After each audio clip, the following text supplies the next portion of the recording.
আসসালামু আলাইকুম। সবাই কেমন আছেন? আজকে আপনাদের সাথে আ একটা বাড়ির ভিডিও শেয়ার করব। আপনারা এই টাইপের ভিডিওগুলো দেখতে পছন্দ করেন। আর এই বাড়িটা আজকে অ্যাম বেশ কয়েকদিন ধরে লিস্টিং এ এসেছে। এইজন্য আজকে আপনাদের সাথে এই বাড়িটা শেয়ার করব। এই বাড়িটা ২০১৩ সালে বিল্ড করা।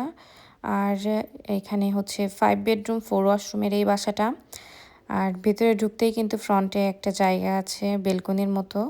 আপনারা সামারে এখানে বসে থাকতে পারবেন।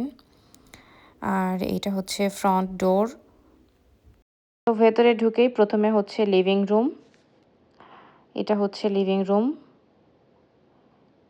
মোটামুটি ভালোই বড়। মোটামুটি আসলে ক্যানাডার ক্ষেত্রে হচ্ছে আমেরিকার মতো বড়, বড় অত বড়, বড় বাড়ি হয় না। বাট সেই অনুযায়ী ঠিকই আছে। আর এইদিকে হচ্ছে উপরতলা যাওয়ার জায়গা। আর এইটা হচ্ছে একটা ক্লোজেট।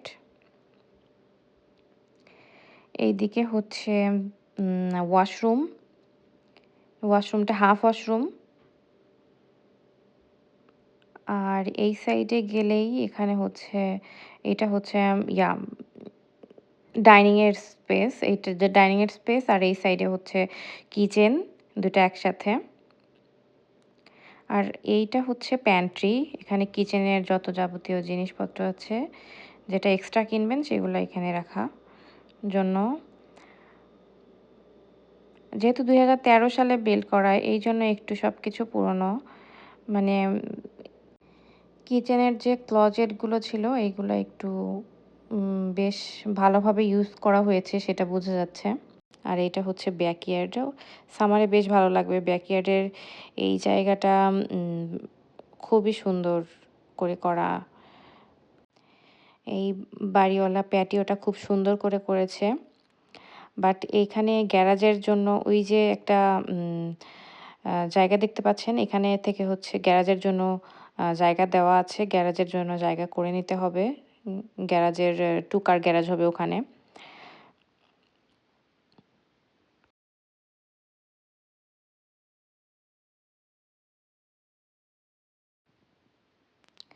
আর এখন যাব আমরা উপরে। এইখানেও একটা বেশ বড় জানালা দেওয়া আছে।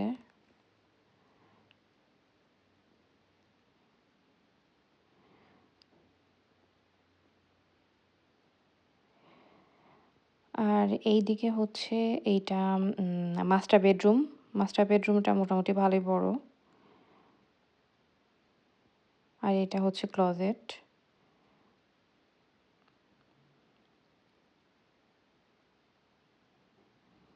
ক্লোজেটটাও মোটামুটি বড়। আর এটা হচ্ছে ওয়াশরুম।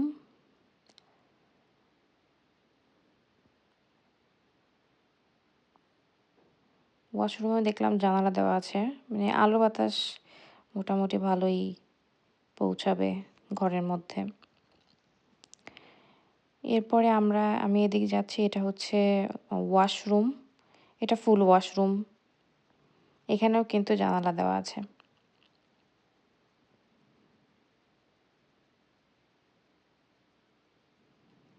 আর এই সাইডে ২ সাইডে ২ টা ছোট, ছোট ক্লোজেট দেওয়া। ছোট, ছোট একদমই ছোট। এদিকে একটা। এইটা হচ্ছে ছোট একটা রুম। মানে একটা বেড পারলেই হয়তোবা মানে আর জায়গা থাকবে না, এত ছোট এই রুমটা। এখানে এই ক্লোজেটটাও বড় আছে মোটামুটি। মানে রুম আন্দাজে ক্লোজেটটা বড়। আর এই সাইডে হচ্ছে এটাও ওই রুমটা আর এই রুমটা প্রায় সমান সমানই, বেশ ছোট। এই জানালা। এটারও ক্লোজেট ওই আগেরটার মতোই, মানে সেম সাইজের সেম টাইপের করে বানানো, সেম সেম ২ টা ক্লোজেট ২ রুমে। আর এই সাইডে যে ছোট ক্লোজেট ছিল এই সাইডেরটা দেখাইনি, এটা হচ্ছে আরেকটা। এটা ওইটার মতোই খুবই ছোট। তো এই হচ্ছে সেকেন্ড ফ্লোর। এই বাসাটা হচ্ছে ১৩০০ কত? সরি ভুলে গেছিলাম। ১৩১০ স্কোয়ার ফিটের এই বাসাটা। এখন আমরা যাব হচ্ছে একদম নিচে বেসমেন্টে যাব। এই বাড়িটার দাম হচ্ছে $৪,৫০,০০০ মতো। ৫ বেডরুম ৪ ওয়াশরুম। উপরতলায় 3টা বেডরুম আর নিচতলায় 2টা। আর ওয়াশরুম হচ্ছে উপরতলায় 2টা, বেসমেন্টে 1টা আর লিভিং রুমের সাথে 1টা। এইখানে কিন্তু এটা দেখাতে ভুলে গেছি, এই যে ১ম এ এসে একটা বড় ক্লোজেট আছে।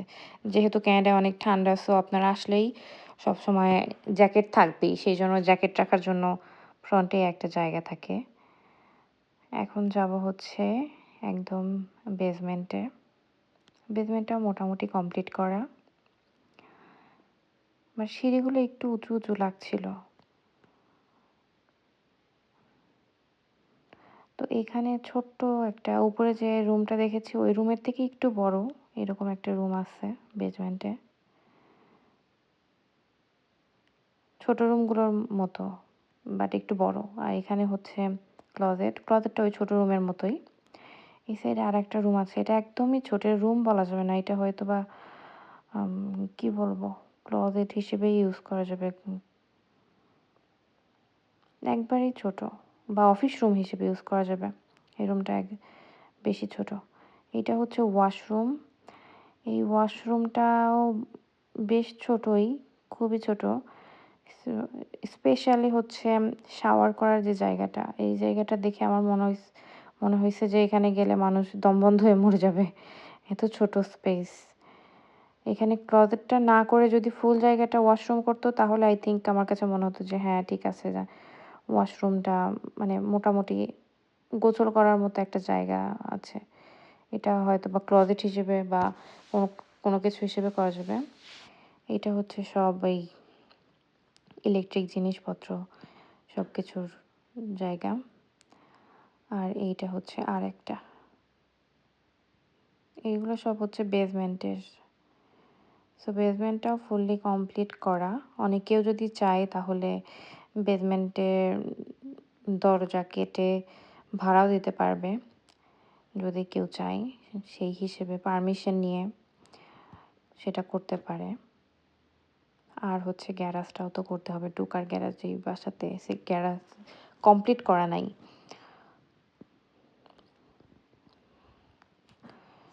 সো এই যে গ্যারাজের জায়গাটা, সবার গ্যারাজ দেখতে পাচ্ছেন যে এই যে বড় বড় গ্যারাজ, বাট এইখানে কিন্তু গ্যারাজ নাই, জায়গাটা পুরাই ফাঁকা।